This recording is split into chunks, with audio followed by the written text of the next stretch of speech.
movie, Puss in Boots, contains multiple references, Easter eggs, and theories. It has even more references to Disney movies than the Disney movies themselves.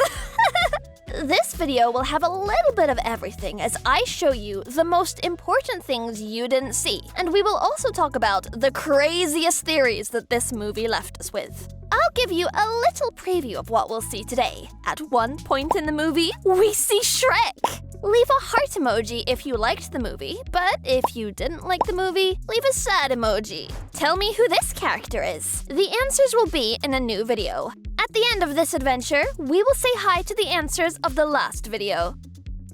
Let's start with something really crazy and sad at the same time. We have all believed that the wolf that appears in the Shrek movies, who is dressed as Granny, is the same bad wolf of the story of Little Red Riding Hood who always tries to capture her, but never succeeds in doing so. Apparently, we have lived deceived because if we remember in the story of Little Red Riding Hood, the description of the wolf is a fierce, terrifying wolf with a penetrating and cold look, mouth, and very big teeth. According to such a description, it has nothing in common with the gender-dubious wolf we have always seen in the ogre movies. Rather, such a description fits perfectly with the wolf of death that comes out in the new Puss in Boots movie. This beast has everything the description mentions. This suggests that the Little Red Riding Hood was also being chased by this wolf. The parka was stalking her, but she didn't know it. For something creepy, let's move on to something more XDD. In the Shrek movies, we can see multiple parodies to the Disney princesses. In this new story, they continued to reference the Disney characters, but this time, each reference is not so obvious. I'm going to introduce to you the most interesting thing we see in the scene of the villain Jack's office. This villain collects objects inspired by different tales. In an instant, we see a magic flower inside a glass box. And if my mind does not fail me, this rose is a nod to the Rose of Beauty and the Beast. Seconds later, we see some apples that are covered in a mysterious, thick liquid and have skulls drawn on them. If we use common sense, here the skull means danger! Danger! Danger! Knowing this, it is obvious that this is a reference to Snow White's apple. Next is seen a curious hat with stars and moons that is very similar to the Mickey Wizard's hat that he wore in Fantasia. Now, I want you to help me identify a reference. Tell me, who does this glass slipper belong to? I don't know whose it is. It could be our goddess Elsa's. Or it could be one that Shrek wore in an alternate multiverse.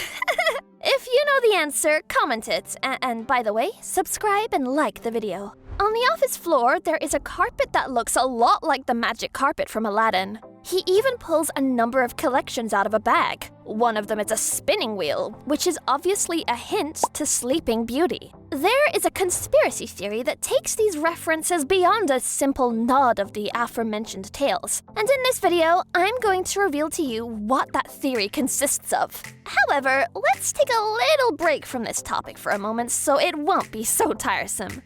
Despite the fact that this film only focuses on the voyages of the Puss in Boots, for a small moment we see Shrek and Fiona and the donkey. These characters make an appearance in the new intro of DreamWorks. We also see the ogre in a memory of the cat, just when he sees his life passing before his eyes. We see them walking in contrast to the light on a bridge, reminding us of the scene in Hakuna Matata. Well, let's get back to the reference theory. Theoretically, Jack's collections go beyond what we can see at first sight. Without a doubt, this villain is a crazy collector who is obsessed by the iconic objects of various fairy tales. The strange thing starts when you realize that Jack invaded certain fairy tales and stole the magic object that belonged to the tale. Worst of all, Jack, by stealing all of those magical objects, prevented the stories of those fairy tales from being developed correctly. For example, the little cake and the jar belongs to the tale of Alice in Wonderland. The jar and the little cake was essential to be able to overcome the difficult trials that Alice lived in this strange world. However, as the little cake is intact without a single bite and the jar is closed, it indicates that Jack stole it before she even arrived to this mysterious place. This made the story end bad. badly. Alice couldn't leave Wonderland.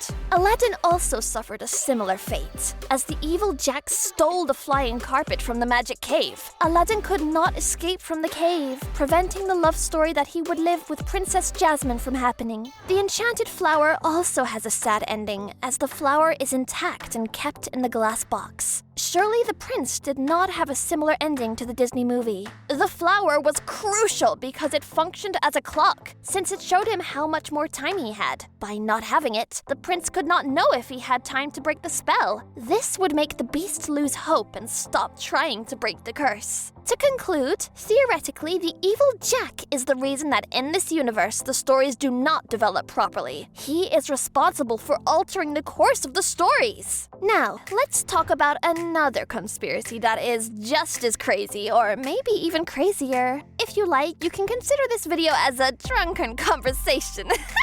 The small details left by Shrek and Puss in the Boots movies lend themselves to us to think that in this universe there is a kind of multiverse, and each character have a different version of themselves. Such multiverse is reflected in the countries that Shrek and Puss visit during their journeys.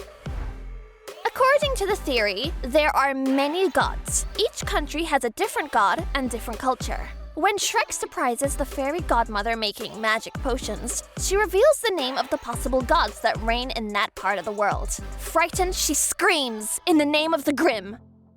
What in Grimm's name are you doing here?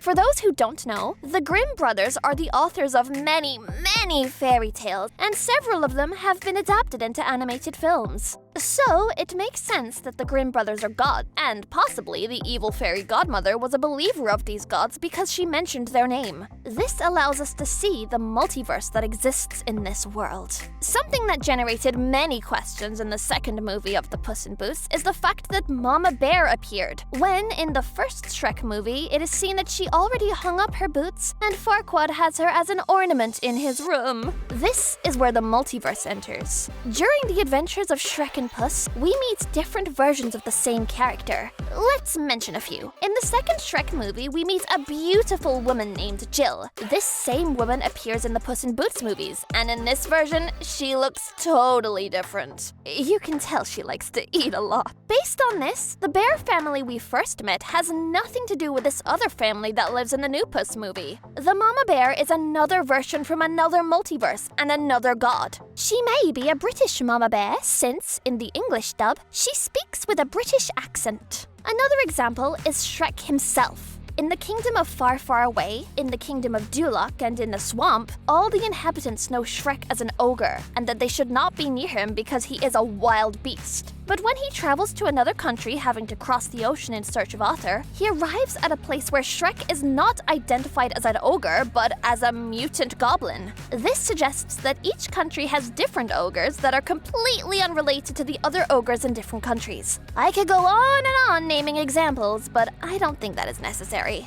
What do you think of this drunken conversation? Leave your opinions in the comments section. I like these theories, as the Shrek universe itself is magical and curious, and thanks to these theories I just shared, it gives a unique taste to the Angry Ogre movies. Anyway, this video is almost over. Greetings to all those who commented and answered the question of the previous adventure. I'm Ciara, and we'll be hearing from each other in another video. Bye!